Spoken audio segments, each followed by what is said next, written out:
ان incur الاصوات لصوت الحمیر، یقیناً سب آوازوں سے بری آواز گدھے کی آواز ہے۔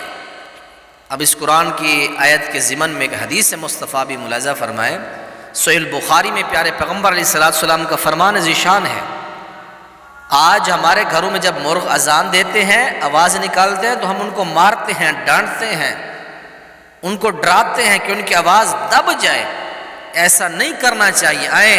اس حوالے سے حدیث ملاحظہ فرمائے اذا سمعتم صیاح الدیکۃ، جب تم مرغ کی آواز سنو، فاسألوا اللہ من فضلہ، اللہ سے اس کے فضل کا سوال کرو، فإنہا رأت ملکا، کیونکہ اس نے فرشتہ دیکھا ہے۔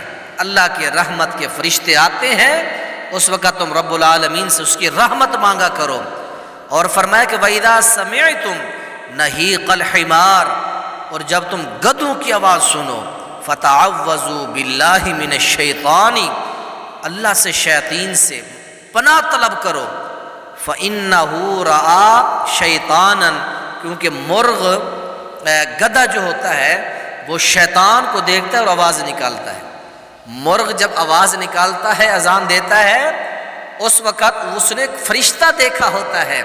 یہ صبح صبح مرغ آوازیں نکالتے ہیں تو صبح صبح رب کی رحمت کے ملائکہ زمین پر آتے ہیں، صبح سے لے کر عصر کی نماز تک۔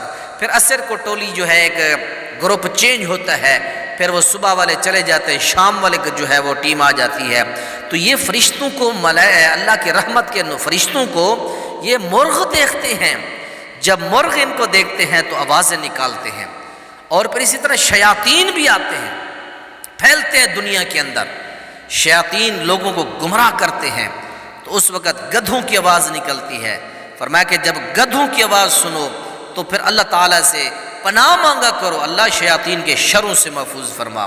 تو یہ ایک مرغ کی آواز ایک رحمت کی علامت ہوتی ہے، اس کو مارنا نہیں چاہیے۔